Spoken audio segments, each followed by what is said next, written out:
with Sam Seder. The destiny of America is always safer in the hands of the people than in the conference rooms of any elite. Sam Seder. They are unanimous in their hate for me, and I welcome their hatred. We must guard against the acquisition of unwarranted influence, whether sought or unsought, by the military-industrial complex. The Majority Report with Sam Seder.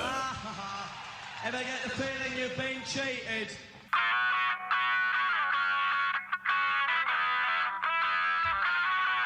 It is Thursday, December 1st, 2022. Can't believe it's December. My name is Emma Vigeland, in for Sam Seder, and this is the 5-time award-winning Majority Report. We are broadcasting live steps from the industrially ravaged Gowanus Canal in the heartland of America, downtown Brooklyn, USA. On the program today, Beatrice Adler-Bolton, healthcare advocate and author of Health Communism. Meanwhile, the House has overwhelmingly voted to force a contract between rail workers and the freight rail carriers, while passing another bill that would give workers 7 sick days along much slimmer lines. Both will need to pass the 60-vote threshold in the Senate for that sick leave to actually stand, and there are some deep concerns about that prospect. The Fed is indicating that it could slow rate increases as inflation begins to slow. This comes as jobless claims fell last week. Rental prices have fallen slightly for a third straight month. And gas price averages are where they were before Russia's invasion of Ukraine. A majority Republican appointed Fifth Circuit judge panel has rejected the Biden administration's appeal to a ruling that squashed its student debt cancellation. So, on to the Supreme Court it goes. But don't worry, at least we're adding billions more to the defense budget, most likely. House and Senate negotiators have agreed to add $45 billion to the defense budget for fiscal year 2023. Again, no money for Medicare for all, college for all. Right. Republicans are worried about Herschel Walker's chances in the runoff election next week, partly because he took 5 days off for the Thanksgiving holiday. This would have been the year to maybe just skip your vacation. You're in a tightly contested Senate race, but hey, I'll take it. They're also worried because another former girlfriend of Herschel Walker's has come forward with allegations, this time about violence towards her. After nearly 4 years of trying, the House Ways and Means Committee has finally gotten a hold of Trump's tax returns. That could be interesting. The Republican Indiana Attorney General has instructed the state's medical board to discipline the doctor who provided that 10-year-old rape victim with an abortion. And lastly, all signs are pointing to South African President Cyril Ramaphosa being impeached. He would be the first president in the history of the country to be impeached. All this and more on today's Majority Report. Oh, I got one. Oh, what? Washington, D.C. announced 2023 that buses are going to be free. That's great. Yeah. Good for DC. All this and more, plus addendums from the great Matt Leck on today's program. Welcome to the show, guys. That's great news. I mean, public transportation. Got to sprinkle in some free. good news in a day we're going to be pretty pissed off about a lot of things. Well, here in New York, at least we're prosecuting people that jump turnstiles. Which is cool to do. And who fall asleep on the subway. I mean, come on. Couldn't be a worse crime. You know, a lot of interesting stuff happening in the news. I think in the fun half we will get more into like the FTX drama because we have to have Matt Binder here for that for sure. That's, one of the most interesting stories around right now, if not for what we're seeing with the rail strike and the rail contract that's being imposed. And so just to recap, the House has passed 2 resolutions, one breaking the strike, which passed overwhelmingly. Only 8 Democrats opposed it. Only one squad member, Rashida Tlaib, Alexandria Ocasio-Cortez, changed her vote. Tlaib had the right position, which is like, if you're going to be the party of working people, you need to show up for them every time, and every time would include an important, vital, like historical time like this. Yeah, and that was the right vote, and so she was the only one of 8. Everyone else, and it's concerning because to me it seems like AOC and Ilhan, for instance, could have voted with Tlaib and it still would have passed. I just wonder why. There must have been something, because it's recorded on the docket that Ocasio-Cortez in particular changed her vote from nay to yay. There's only so many times politicians have there must be something before you have to show results for what that something is. Right? And what bothers me most about this is that it's so clear what's happening here. The splitting of these 2 bills, it ends, in my opinion, the most likely path for there to be any real paid sick leave. What's probably going to happen is that the first bill that passed overwhelmingly, which is the one that's in favor of the rail carriers and of corporate America, because apparently if there's a strike, there could be billions of losses per day because of supply chain disruptions. But hey, maybe just give your workers that's why you give paid them sick what they leave. Want. Yeah, exactly. and this is really, behind the times in the sense that and I'll get into some of what Biden could do. This is behind 80% of the rest of the country in terms of what is guaranteed for sick leave.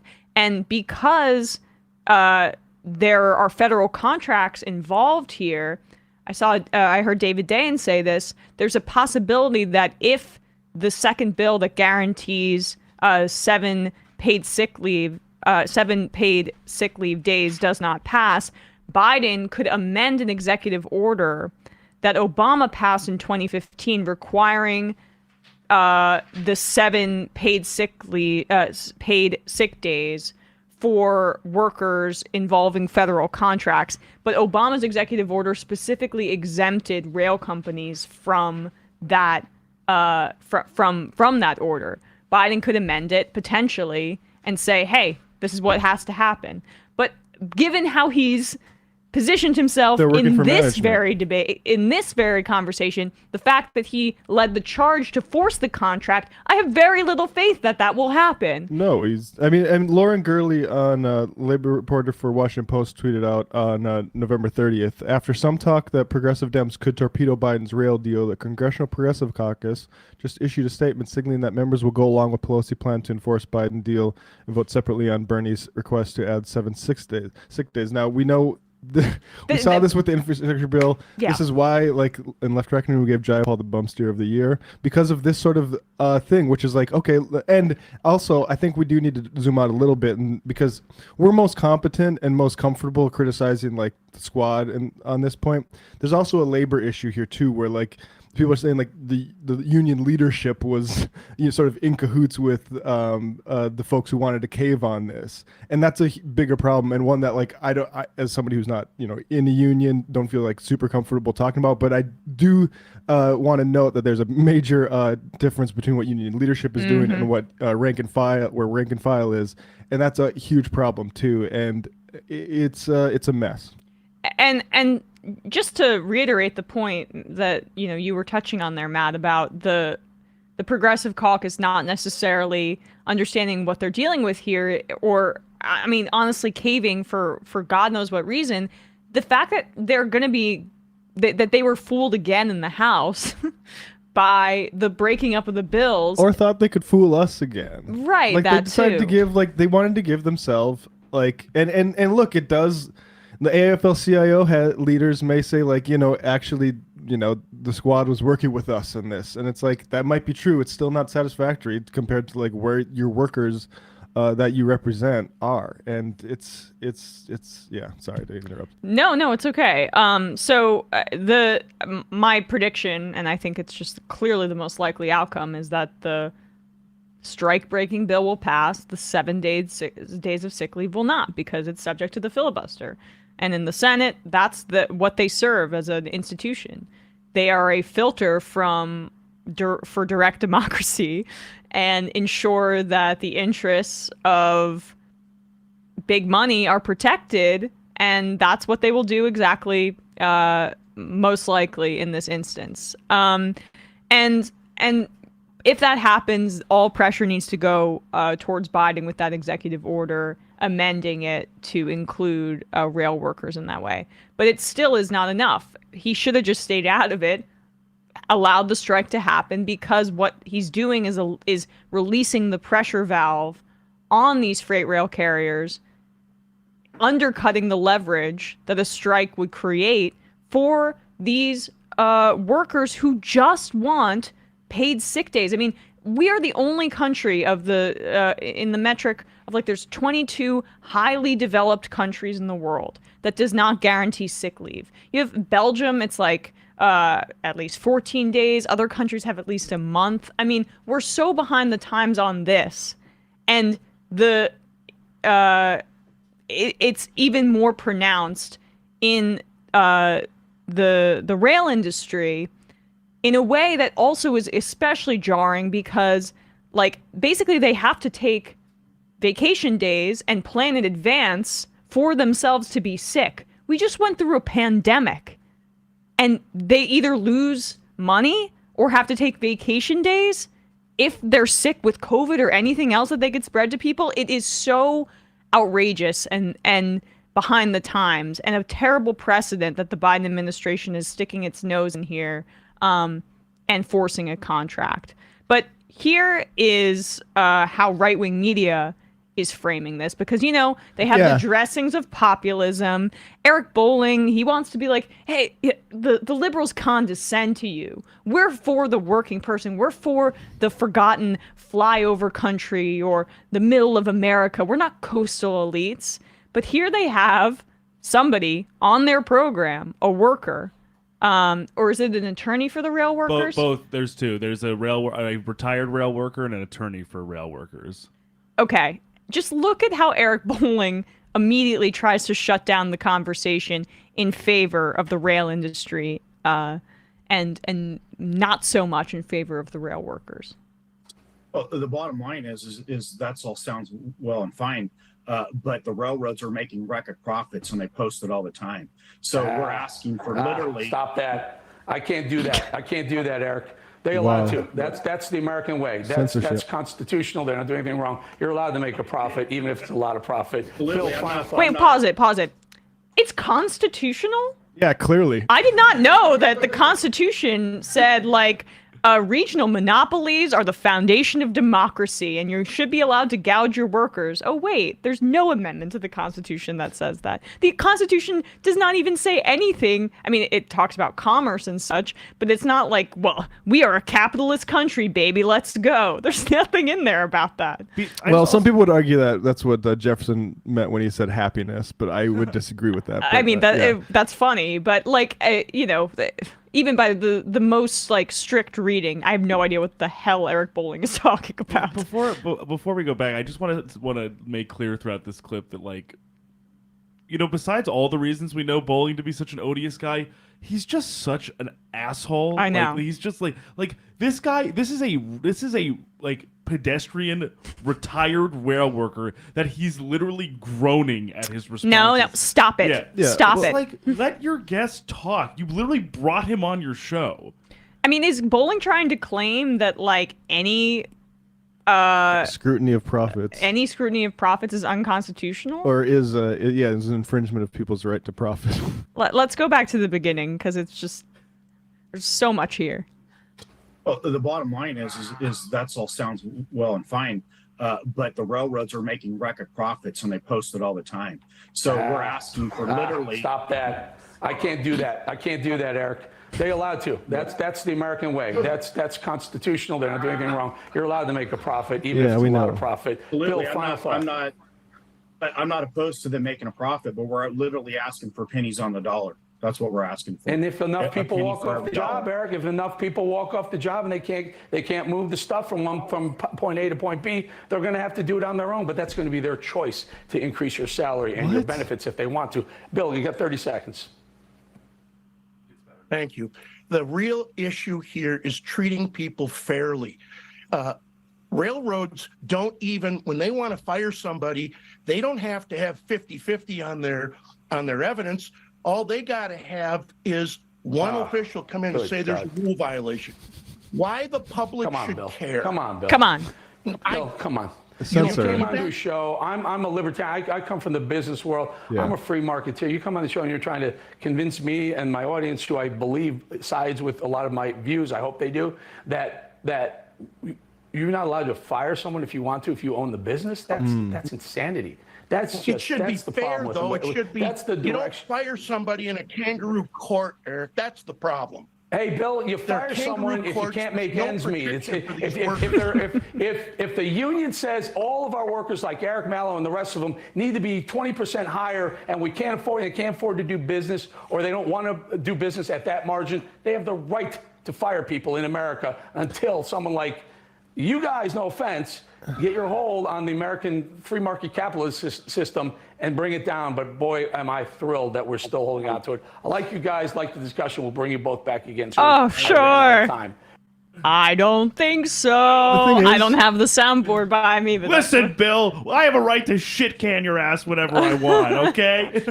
Man, why doesn't he embrace debate, Eric Bolling? Seriously. I mean, Eric Bolling is right. That like about the way the government's set up, right? Like, it is constitutional to make giant profits because there's nothing in the Constitution that says you can't do that. And he is right that it's the American way to crush unions. And like, look, when he says I'm a libertarian, I come from a business background, like, that's the contempt that is just bubbling beneath the surface for everyone in like the white collar sphere to unions. It's tyranny of the boss. And also what these people don't want to continue to say is like, they also want it so when they do fire you, there's not a safety net, so you have to get your ass back to work for a different capitalist.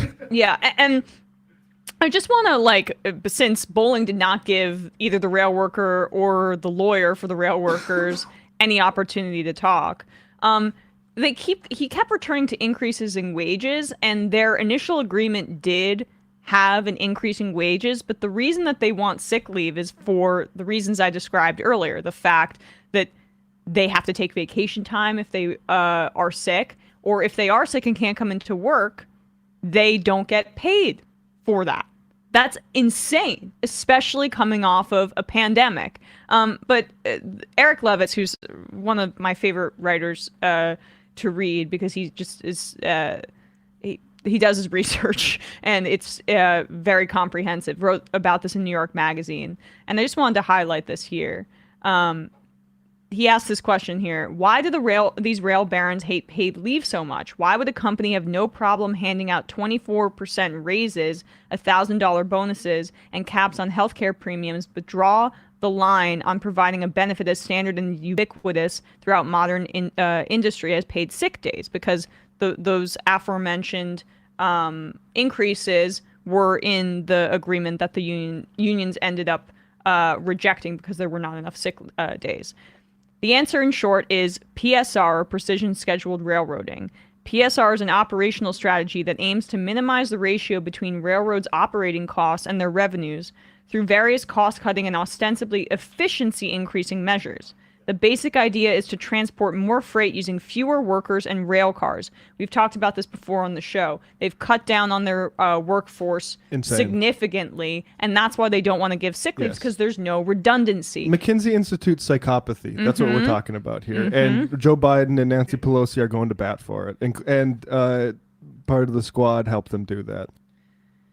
All this has worked out poorly for rail workers writ large. Over the past 6 years, America's major freight carriers have shed 30% of their employees. To compensate for this loss, remaining workers must tolerate irregular schedules and little time off, since the railroads don't have much spare labor capacity left. And when those efficiencies are created, like the reason that they want efficiencies is because that goes upward to stock buybacks, to executives. It does not trickle down. If they were to more evenly distribute what the profits that they were making, that would not be an issue for them. That's why it's less of an issue for them to give bonuses and raises as opposed to increasing the workforce, because it undermines their efficiency model, which is why they're able to take home millions and millions of dollars in like executive pay and stock buybacks and such. So really, and the problem too is that they're regional monopolies, so they can essentially do what they want. What Eric Bolling wants is for that to be naturalized and for it not to be in any way, abated. Yeah, scrutinized. I mean, this is a dangerous moment for the people who want to see bosses maintain power over workers, because it actually lays bare like how, I mean, you don't even have the. I mean, just think of like Republicans were more in control of any parts of the levers of power, the Democrats would be saying, well, elections have consequences. You should have voted for us harder. Yeah. Yeah, right. All right, guys. Well, with that said, we are going to take a quick break. And when we come back, we will be joined by Beatrice Adler-Bolton.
We are back, and we are joined now by Beatrice Adler-Bolton, co-author of the book Health Communism, a Surplus Manifesto. You wrote this alongside Artie Vierkant. I hope I'm saying that correctly.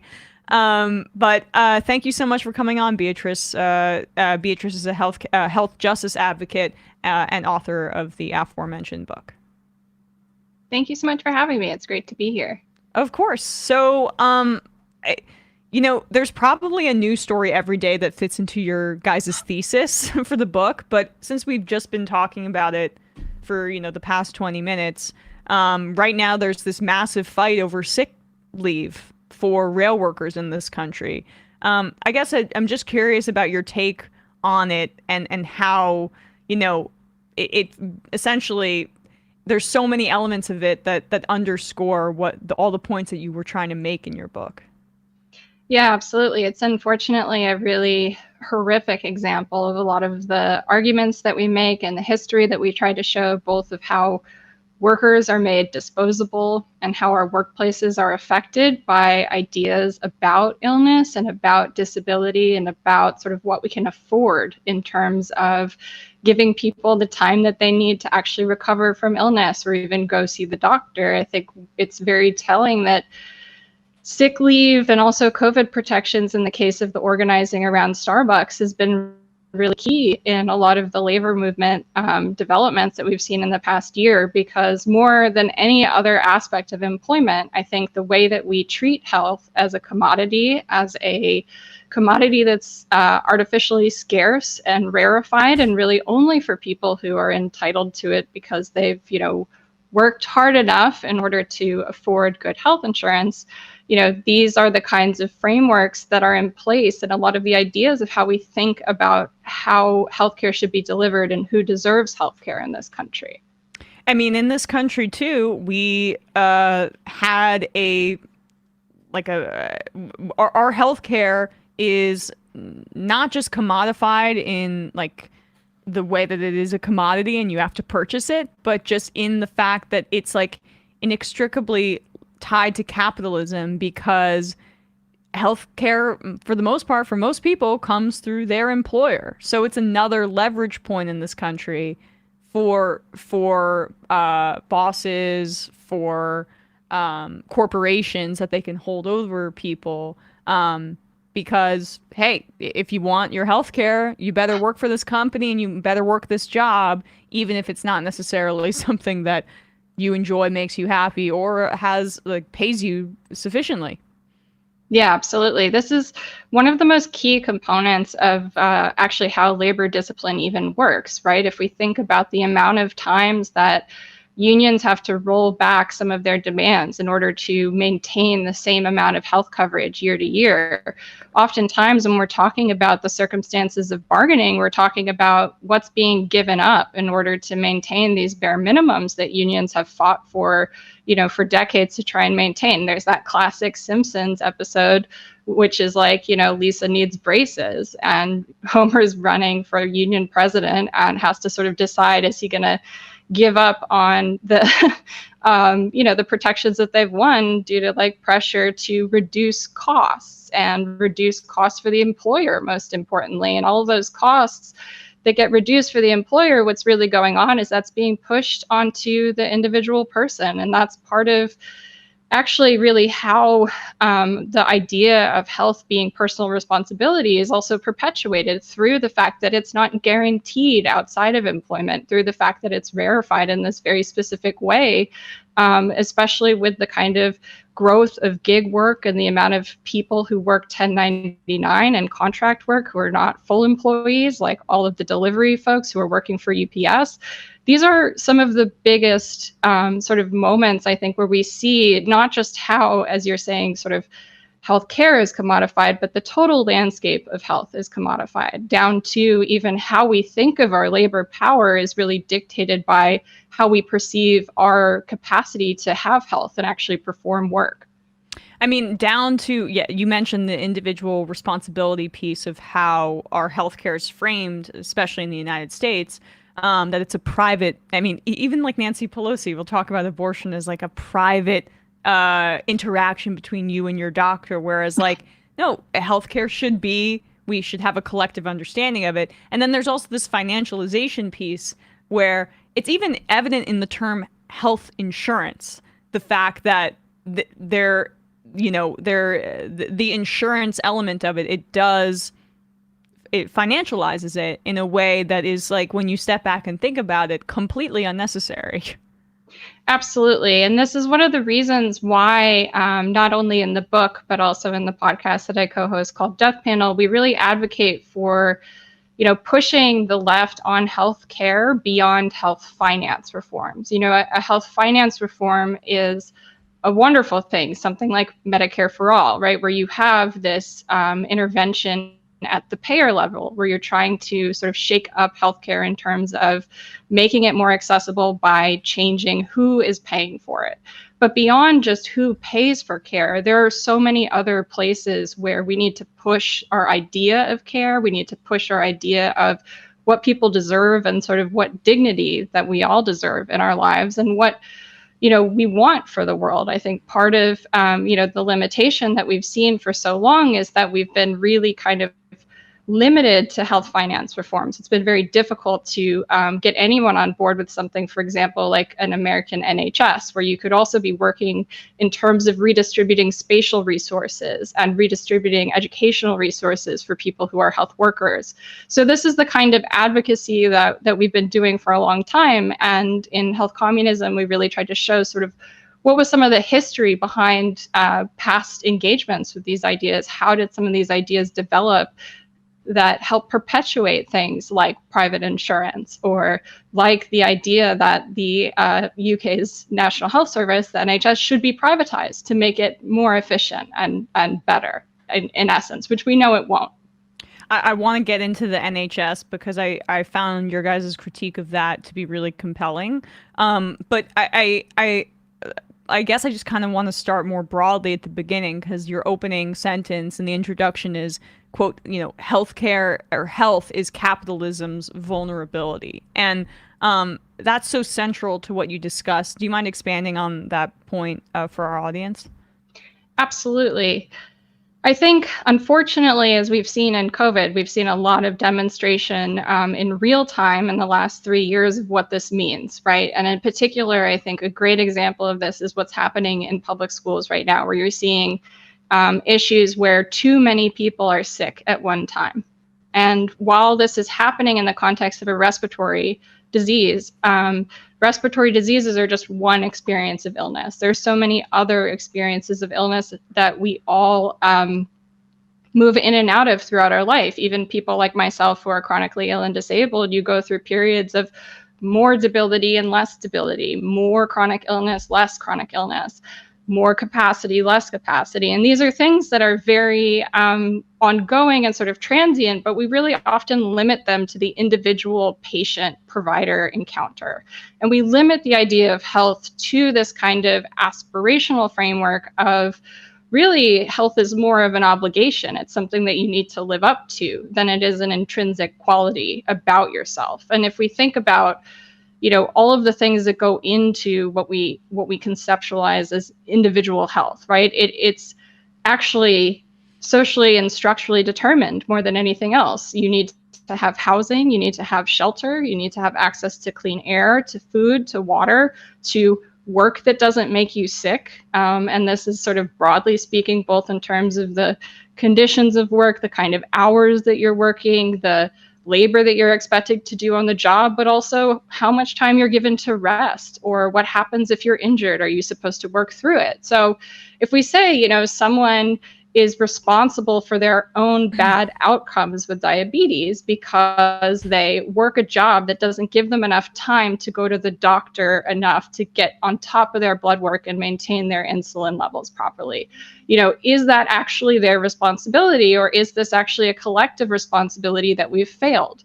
And what we argue in the book is really this idea of health stands in for a kind of intrinsic quality or a personal characteristic that really masks the fact that capitalism and our bosses need our health in order for us to be workers at all. In order to even extract surplus labor value from our work and our toil and our labor, we have to, have some capacity of health. And so there's a kind of contradiction that exists here, right? Where we're told our health is our personal responsibility, but capitalism would not work if we weren't maintaining our bodies in order to sort of be good workers. And if we even think about something so simple like what you do to prepare for a job interview, you make sure that you look like the best version of yourself possible, because what you're doing in a job interview is selling the fact that you're healthy to someone who might give you wages and healthcare in order for you to maintain that relationship. So the idea that it's personal responsibility and people's fault when they get sick is pretty ridiculous when you put it in that context. And also that delicate balance there too, where capitalism wants some base level of health for workers to be able to be productive, but not too much, right? Because it gives them a little bit more bargaining power based on the dynamic that we discussed earlier. And so, the idea that healthcare is just kind of existing in this natural organism and it's just an ecosystem that reproduces itself is so laughable when you put it in those terms. Absolutely. And I think one of the best ways to see how this actually works is to look at the kind of healthcare that we give to people who are not workers, the kind of healthcare that we give to people who are poor, people who are, again, not working, the kind of jobs that are providing them with those high quality private insurance plans that people always say that they don't want to lose, being the reason to not do something like Medicare for All, where instead of people having to compete for varying levels of coverage, we can give everyone equal coverage that's good, right? That's free at the point of access, and that doesn't place the kind of prerequisite of having money to spare and or the ability to take on medical debt as a kind of requirement for even engaging with starting to get some of your symptoms checked out. And so, you know, one of the things that we talk about in the book is this kind of false binary that exists between workers and non-workers, or workers and surplus. The working class and the surplus class are these two kind of dichotomies that, you know, they're two halves of the worker identity, right? Because workers are always at risk of becoming injured, of becoming maimed, disabled through work. And when you cross that sort of line, you face a level of state abandonment and forced poverty that's pretty extreme. If we're looking at welfare programs like Social Security disability insurance, or for people who don't have enough work credits, supplemental security income, which is even lower and has much more draconian limits on how many assets you can have, or even something as simple as Medicaid, right? Where you have people who are really policed and surveilled in exchange for the bare minimum care, which is also a mode of private profit extraction from the healthcare relationship. So what's being prioritized over and over, and what is really obvious in the care of people who are in the surplus class, is that what matters about our care is not the care that we receive or any therapeutic benefit.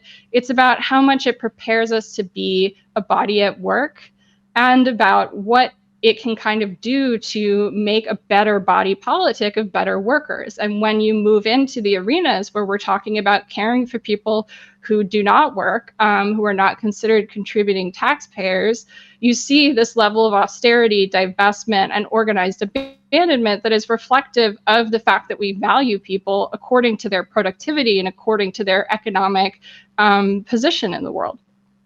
So, is it possible to have truly socialized healthcare when the principles of austerity are so embedded in, like, every, in our entire economic structure? Like, we want Medicare for all, 100%.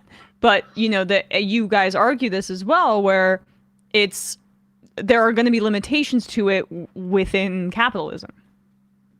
Absolutely. I mean, Medicare for All is still one of those reforms that people like Ruth Wilson Gilmore call capitalism saving capitalism from capitalism, right? The fundamental problem that Medicare for All is trying to fix is one of scarcity of resources in terms of, how we're providing people access to the payer for health insurance, right? And if you're trying to sort of create some sort of ethical version of capitalism, then health finance reform like Medicare for All would be transformational, but it wouldn't be revolutionary in terms of changing the political economy of health, in terms of changing this fundamental relationship that you have to your boss, where your health is used as a kind of disciplinary measure against you. I mean, think of all the people who get fired for taking too many sick days because they've been forced to be exposed to COVID because of their workplace. This is the kind of conflict that we've naturalized as a debate, a kind of culture war over whether people believe in COVID or not. But one of the biggest issues with COVID that kind of hides is that this isn't about partisanship. It's about people being forced to be sick, not having access to the kind of care that they need, and not being able to take that time off of work to even get better, right? So we're just perpetuating infections, we're perpetuating people's abandonment, debt, and bad health outcomes, all for the name of basically sort of maintaining this relationship of denying that fundamental freedom of being able to just get the care that you need, which is why the book's not called like ethical health capitalism or like, gentle or like reforms. what's realistic right now. It's Yeah. more, this is I don't want people to get it twisted. You support Medicare for all, so do I. Absolutely. 100%, it would be a major improvement. But like,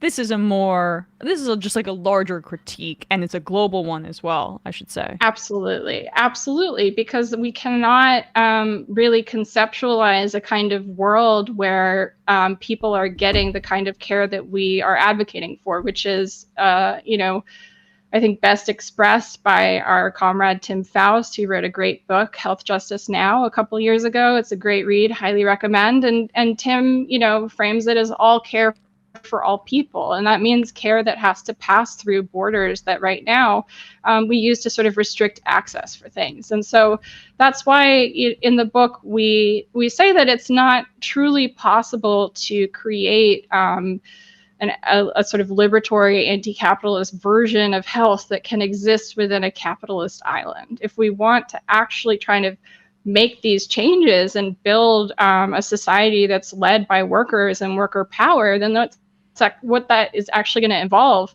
is not just a radical shift in our labor relations, but a radical shift in the way that we even think about health, from an individual phenomenon to a collective kind of population level idea of what happens beyond you and your body and out in the world. And this obviously also relates not just to things like COVID and workplace organizing, but climate crisis and the fact that we're going to be seeing a lot more migration as a result of what we've done to the environment. That's going to also shift where we need health resources. And places like the South, have seen in the United States such extreme divestment, and poor communities throughout the US have seen extreme divestment as capitalism has further colonized the health landscape in the United States. We've seen things like pharmacy benefit managers really grow to this extreme level of being able to extract all sorts of rebates and refunds to turn everyone's pharmacy insurance benefits into a kind of profit extraction scheme for these third-party companies that are really just doing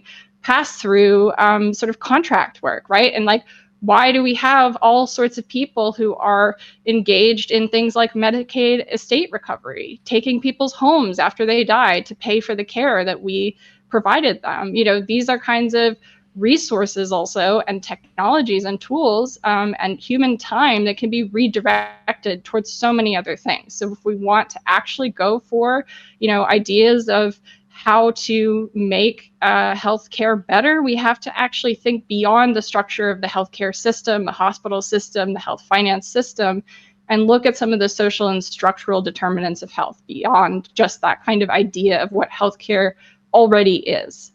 And yeah, you mentioned how there's going to be an increase in migration as climate change makes its effects even more acutely felt. And, Matt, our producer, just wrote to me like when you're not looking at healthcare from an international, like cross-border perspective, it could easily devolve into the right wing essentially saying, illegals are getting Medicare for all, and then we're back to a conversation about scarcity. Right. And back to a conversation about who deserves healthcare and why, that we know is sort of fundamentally driven to try and limit who has access to healthcare, to try and limit who's part of the we that gets the benefits of everyone's work and labor and suffering, through the kind of brutal landscape that we live in.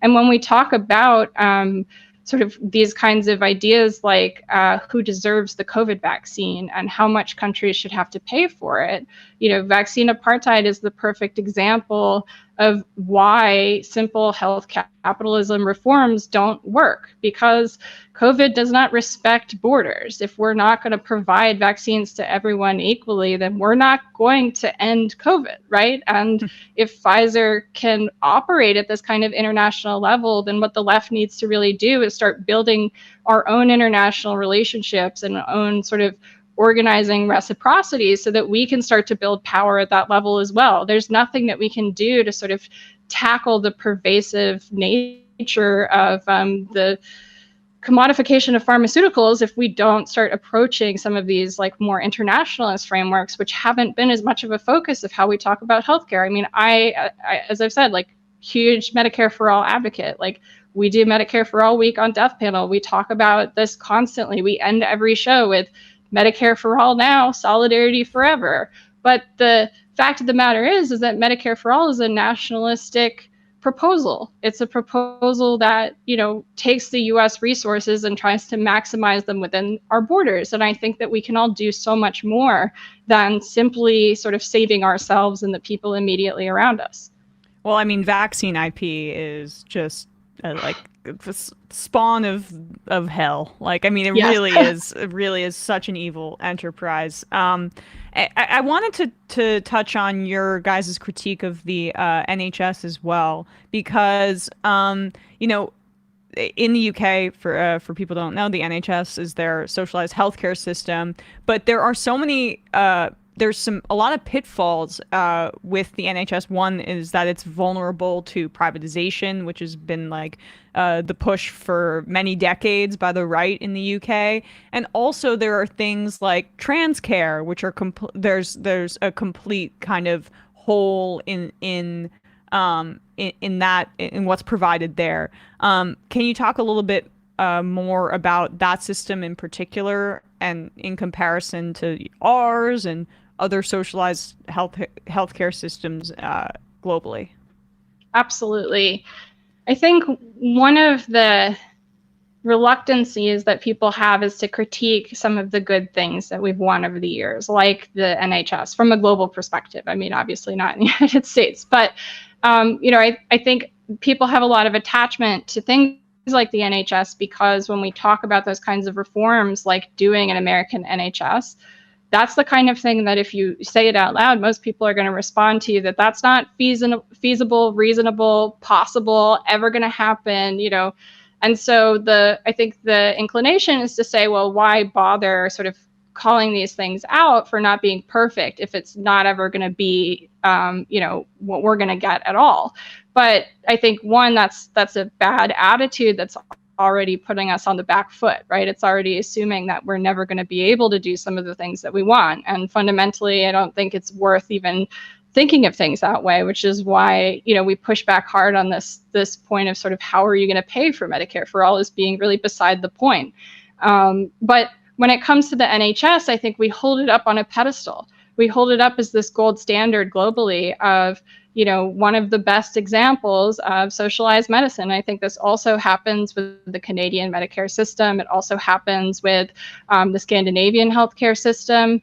And, you know, I think the question I have is, when we advocate for Medicare for All in the United States by saying we want something as good as the NHS, what does that do to sort of undermine what comrades in the UK are trying to do to make the NHS better, right? And this is something that we've seen also in disability policy, where the Americans with Disabilities Act, which is a great policy, but is quite limited, is the gold standard globally for disability policy. So if the US's position becomes the kind of pinnacle of what we're going to do, and the Americans with Disabilities Act falls so short and fails so many people, then this is a pretty low bar to set as the gold standard. And I think, you know, in terms of the NHS, what we know is that when the NHS was designed, it was designed to include competition artificially because they felt it was necessary to drive innovation. These kinds of ideas have no place in a socialized medicine system. They have no place in any kind of reform that we should be holding up as a gold standard.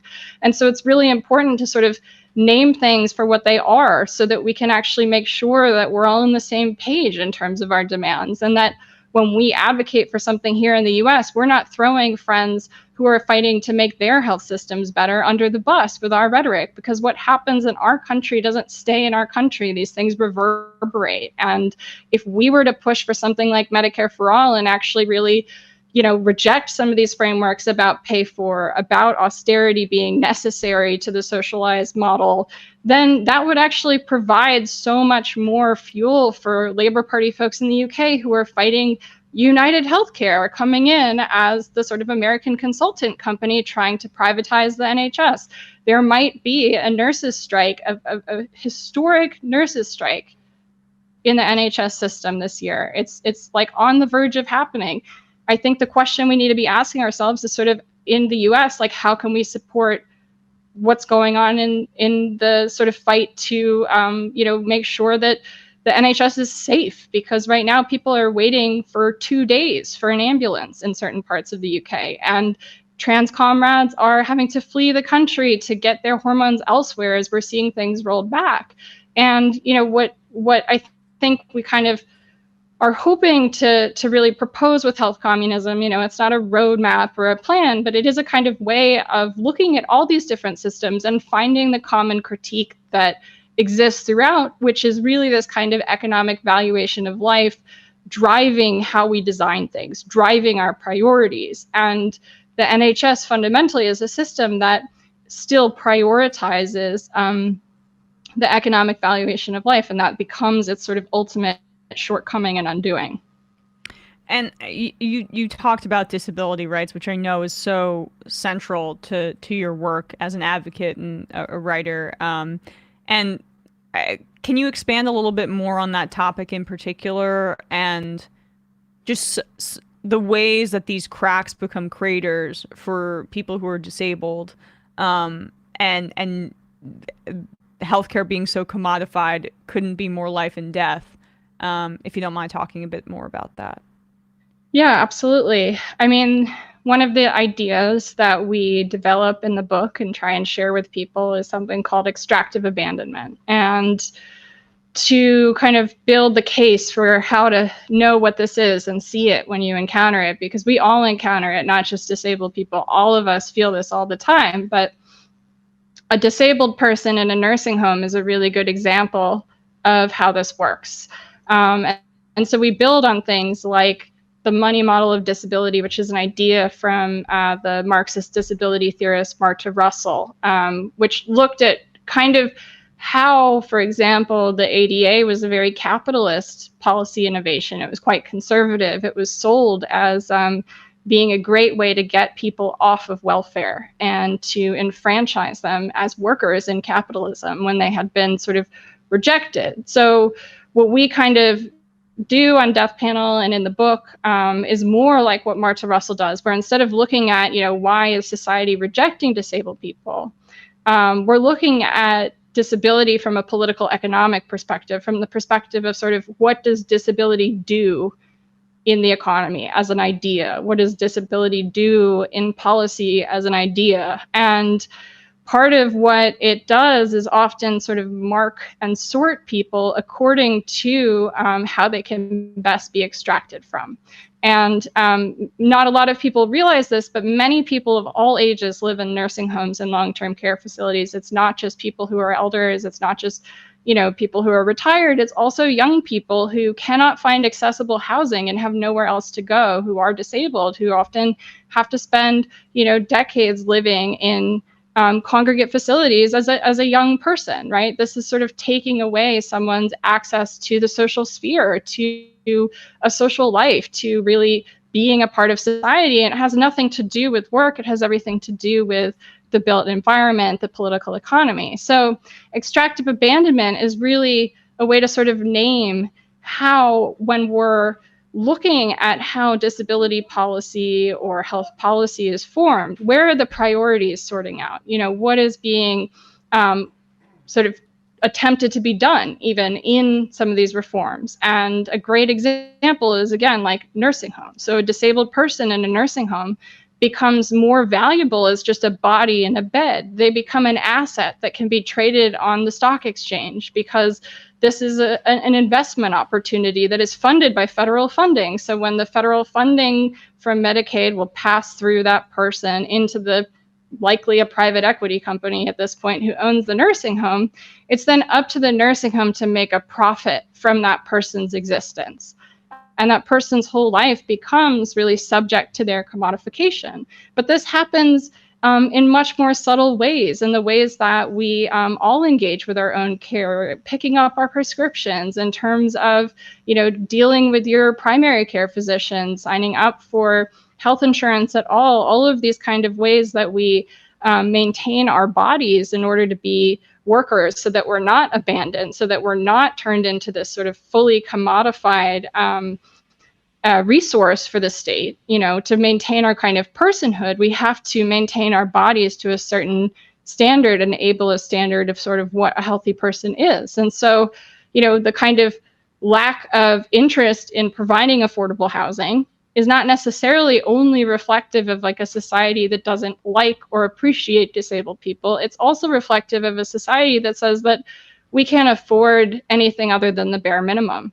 And if you want the more than the bare minimum, that's something you as an individual have to buy. So part of sort of what we push for is actually very different than disability rights, because disability rights is all about, you know, deserving civil rights on the basis of sort of identity. And what we're pushing is more of an idea of thinking about how disability is instrumentalized by capitalism, is instrumentalized against disabled people by the state, but is also used as labor discipline against all workers as a kind of threat of what's going to happen to you if you're unable to maintain your body according to those sort of minimum standards that we set out. Well, Beatrice Adler-Bolton, health justice advocate, author of Health Communism, co-author, I should say, Health Communism, a Surplus Manifesto. I'd encourage everybody to check it out. Thank you so much, Beatrice. Really appreciate you coming on today. Thank you so much. It's been so fun. Yes, for sure. And also check out Death Panel podcast. Thank you. Well. Yes. Yes, that too. All right. Thanks so much. Thanks. All right, guys. Well, with that said, we're going to wrap up the first hour, the free part of this program, head into the fun half where we will be joined by Matt Binder, Brandon Sutton. We'll be talking FTX, some other right-wing clowns, taking your calls, having some fun. The number is 646-257-3920. But first, Matt, what's happening in the MLU? It's MLM now. Oh, right. Okay. But I'm so sorry. I apologize. Thank you. It's okay. Tuesday, we had Sam Goodman of La Ruta del Clima on to talk about the good news, some good news out of COP27, which I wasn't expecting, frankly. And he also wore the Left Reckoning hat in Egypt, which I really appreciated. Oh, Sent cool. us a selfie from that hellhole. He said it was not great vibes in Egypt, apparently, from the human rights situation and the just location of the conference, but some good news out of it. So check that out if you want to have some good news from the world on this bleak week. And we also bitched about Joe Biden. Didn't have the full context of how Congress was going to handle it at the time. So, we'll be talking with This Is Revolution, a cross stream tonight about that, which will be on the Left Reckoning YouTube and This Is Revolution YouTube. Speaking of This Is Revolution, we should say, we should talk about this really quickly because Matt, it's the This Is Revolution guys, give them an argument, Ben Burgess, and Left Reckoning, another crossover event. But Sam and I will Who be else? there. Yeah, exactly. Yeah, so this one's in New York, so January 22nd. Yeah, I would say the, let's see, I think Ben, oh yeah, here it is. I'm going to send this to you, Bradley, in the group chat. But yeah, flyer. we're calling this tentative sort of the AKA, it's give them a revolution, but also a leftist best fest. Yeah, I'll put this up here. It's going to be January 22nd at the Cutting Room in Manhattan. In Midtown. So if first time we did a Manhattan show. Yeah, if I saw someone who tweeted and said like, hey, can you get directions from Penn Station? Like, this could not be more convenient if you're coming from out of the city. It's on 32nd, and you could just walk a few blocks, and it'll be right there. Yep, train our way in.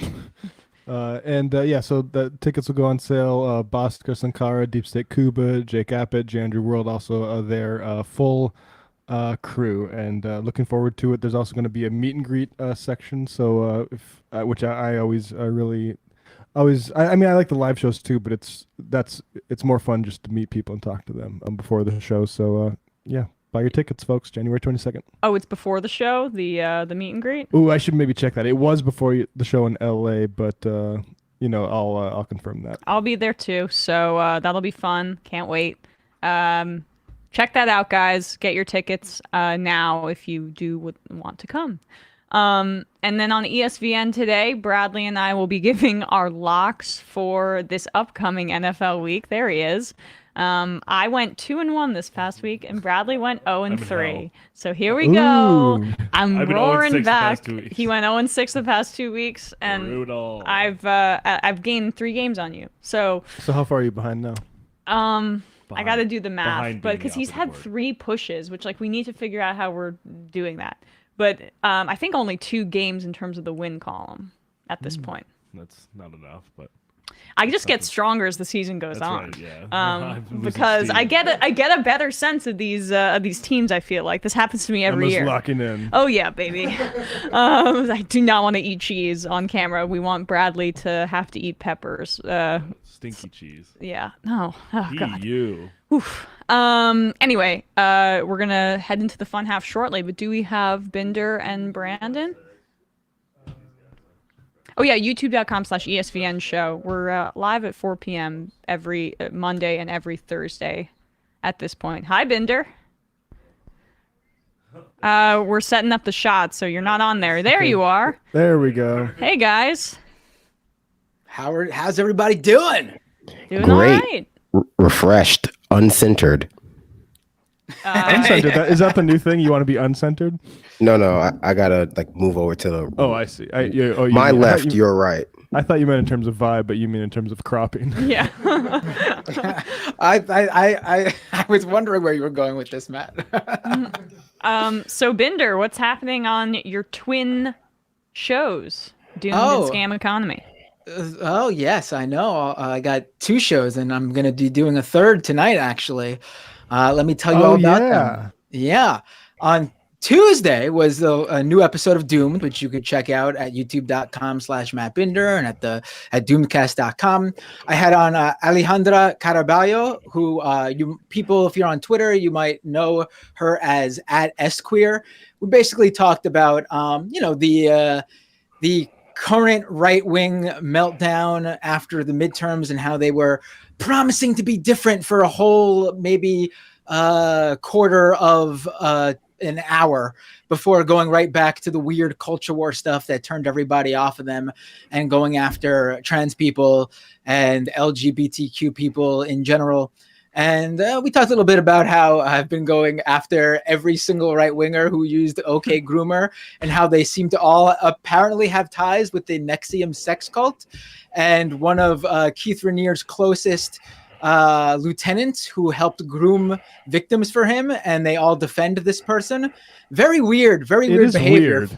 Very weird behavior. If you go on Twitter, twitter.com/MattBinder, and see my tweets about it, you'll see a lot of people taking these photos and sending it to these right-wingers who repeat OK Groomer to every person they disagree with over and over again. They are having an absolute meltdown about people literally showing them their own pictures of them sitting with this NXIVM groomer. HBO famous allegedly. Right. I mean, Also, the one that's not Chloe from Smallville, which makes it even she's in jail. less understandable. She's in jail. This is the one who is married to her and also had a relationship with Keith Raniere and is the one who's leading the charge in trying to get the whole case overturned, claiming FBI malfeasance or whatever. And so she's unrepentant too. Oh no! Not only is she unrepentant, she's still in the cult, and she is his strongest defender. The HBO just released a part 2 of their documentary on NXIVM, The Vow. She is a main character in this. Ooh. Anyone who is completely apolitical and has watched this, if you look online, they think she's a scumbag. If you look at how I haven't watched the second season yet. So she even looks bad in that. She allegedly, from what and this all came up in the trial against Keith Raniere, why they didn't charge her. I'm guessing maybe they didn't have enough evidence, or she portrayed herself as a victim who is the person still defending him. I don't know. A lot of women have come out and said what this guy did to them. Some of them, by the way, as young as 12 years old, saying Keith Raniere groomed them. One claims that she had sex with him when she was 15 years old. I don't know what else to say, but this is who these people are defending. And they're not just defending the Battlestar Galactica actress who's doing all this stuff that I'm telling you about. She's the one in the pictures with them, Nikki Klein. She's the one who is defending him and helped groom sex slaves for him. They're not just defending her anymore. They have moved into claiming that the case against Keith Raniere, who's in jail for 120 years for trafficking and all sorts of horrible things, they're now claiming that he's innocent too. These are the people who call every LGBTQ person a groomer. I mean, I don't know what else to say. I mean, their shtick is done. It's done, and they are getting a taste of their own medicine. And I'm proud to say I had a big part. And it's weird. It's weird too because I saw one person be like, they're just looking for any straw to grasp. Like, bro, this is the juiciest straw ever grasped. Like, this is a picture of them together hanging out and him saying, "Here's my friend." No, multiple pictures, different occasions, and multiple exchanges on Twitter. And I mean, it's gone from like a gotcha sort of thing to like, this is a concerning pattern and relationship that like actually I think implicates everything they've been doing publicly. Wait, man, and I gotta tell you, it's not just James Lindsay, the OK Groomer guy, the guy who is melting down. It's not the people who've defended him. I've yet to unleash them all. Multiple photos of various right wingers over the years hanging out with Nikki Klein, the Nexium lieutenant in command to Keith Raniere, who still defends him to this day. I have multiple photos of these people hanging out happily. Like that's the thing too. They go, well, they were on a debate stage together. Yeah, and guess what? First of all, I want to just break this down for a second. You know what the segment that Nikki Klein was at for the debate? It was how you can't trust the 3-letter organizations like the FBI. You know what her reason for being on that stage was? To claim Keith Raniere is innocent, to try to say the FBI planted evidence on him.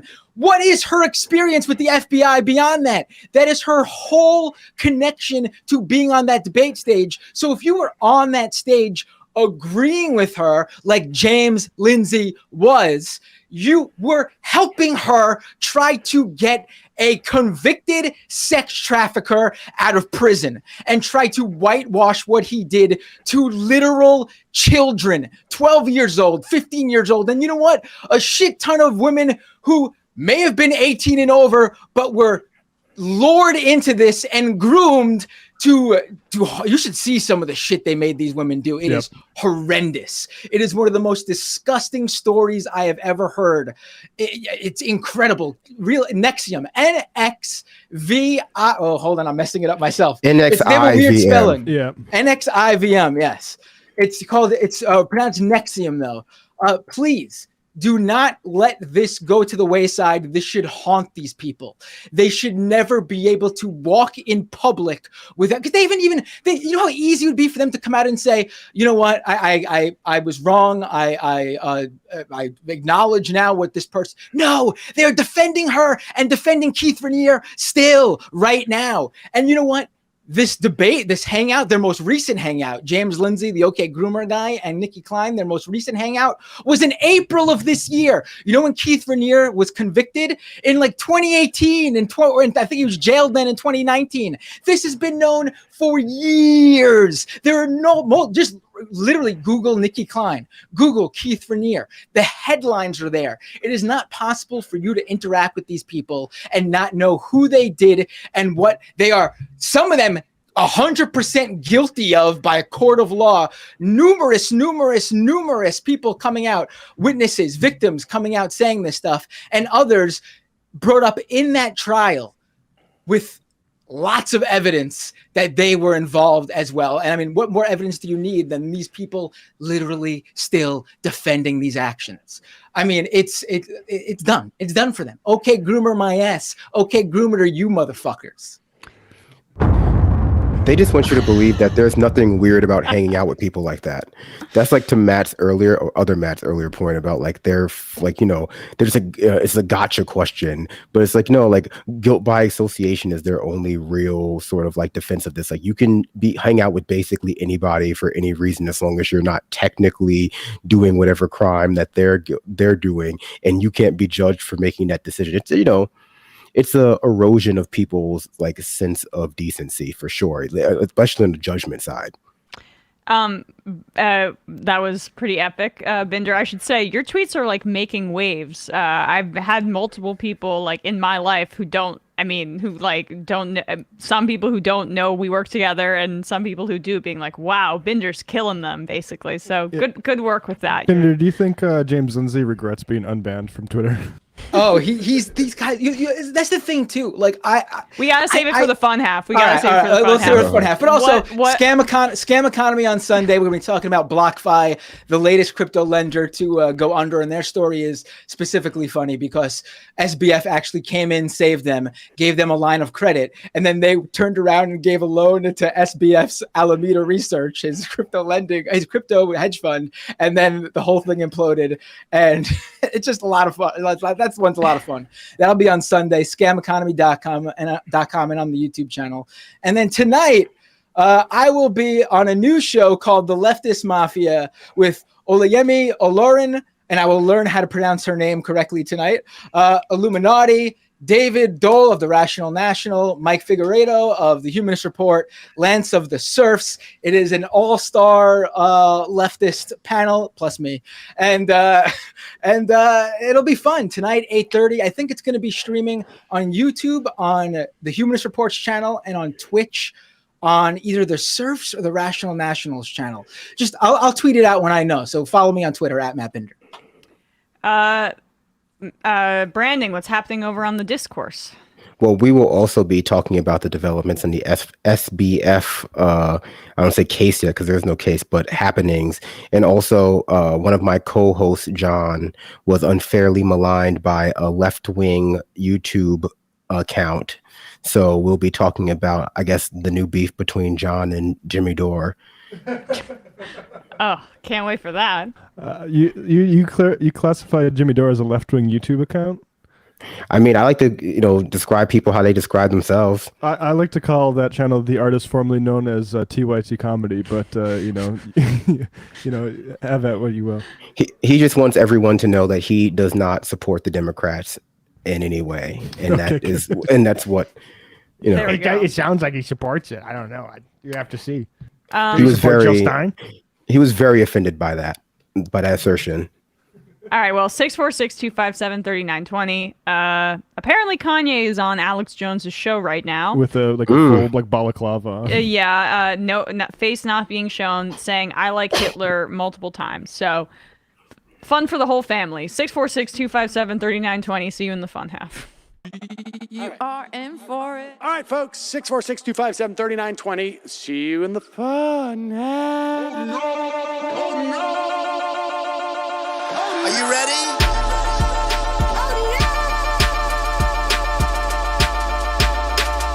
Who sent us this? Alpha males are back. Boy is back. And the alpha males are back. Just as delicious as you could imagine. The alpha males are back. Boy is back. And the alpha males are back. Just want to degrade the white man. Alpha males are back. I take all of it in my throat. Alpha males are back. Snowflake says what? The alpha males are back. You are a madman. And the alpha males are back. Oh no, Sam Seder! What a fucking nightmare! Bring back DJ Dinner. Yeah, or a couple of them. Just put them in rotation. DJ Dinner. Well, the problem with those is they're like 45 seconds long, so I don't know if they're enough of a break. That's fucking nonsense. You see white people doing drugs that look worse than normal white people, and all white people look disgusting. And the alpha males, psych, fuck them. Snowflake says what? Snowflake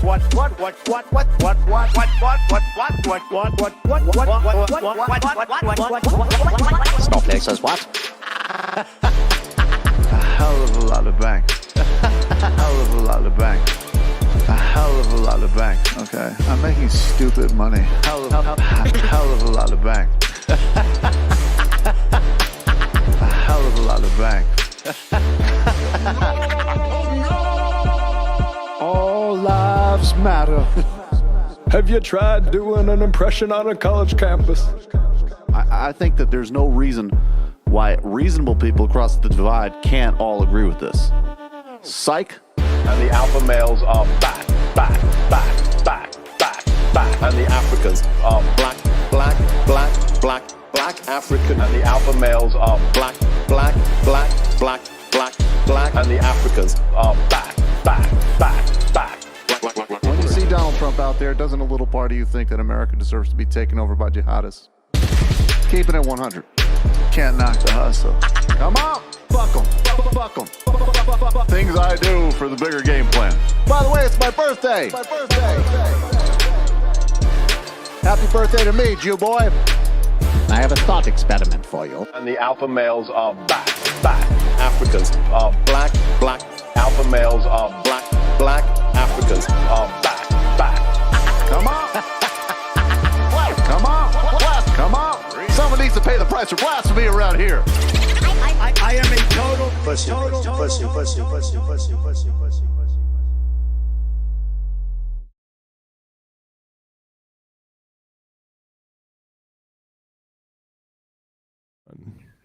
We are back.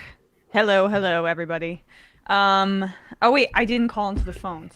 I can do it. Damn it. Sorry. I'm just like, I can never remember. Well, we're calling into the phones here, and you can call in. I was distracted by the You need to be so hard on yourself. Well, I don't know.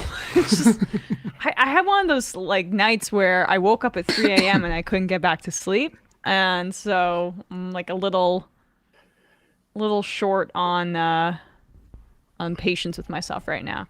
But hold on, I gotta cover this really quick. This is breaking news. This is amazing. I am never a fan of people losing their jobs. Well, almost never a fan of people losing their jobs. But apparently, in the CNN layoffs, Chris Cillizza has lost his job. Oof. I never thought we'd see the day. That's bad for Trump. I never thought we'd see the day. No one more deserving of not having the job he had, quite honestly. Yeah, I mean, he's like, I'm glad I won't have to read those breakdowns or pretend to read them and not actually do I them. honestly haven't thought of Chris Cillizza in like 5 years. Yeah, it's like, yeah, right. He's like a. I'm almost shocked he actually kept the job after his 2016 run. But yeah, happy trails, Chris. Happy trails. Wow. Can't wait for the Substack. All right, let me read some IMs here. Juan Cafe says, "Hey, tell your effing moderators to stop putting me on timeout because they all get butthurt." Okay. No, moderators, you do a good job. Yeah. You're probably being a weirdo, so if you're asking. Most likely. Just don't make our moderators he did butthurt. use the word butthurt. I mean, that says a lot. don't make them butthurt. Whoever this person is, keep timing them out. Dan from Columbus says, "Shout out to Matt Binder for getting his tweet about Apple and Elon featured on the Philip DeFranco show, YouTube news show with over 6 million subscribers." Oh, I did. That guy's Which still one? around. Which tweet? I don't know. I mean, they're gonna have to specify. They just said a tweet, so I don't know. Political Peroni says, "I love Binder's verbal slip when he mixed up the phrase who they did and what they are." I don't remember, but I'll agree with you that it probably was good. Jules Winfield says, "Binder owning the groomers this week. Holy shit." Wonder Bread says, "Also Kanye and his boy are on InfoWars right now." Yeah, I saw that he's also like now mad at Milo and is like dissing him.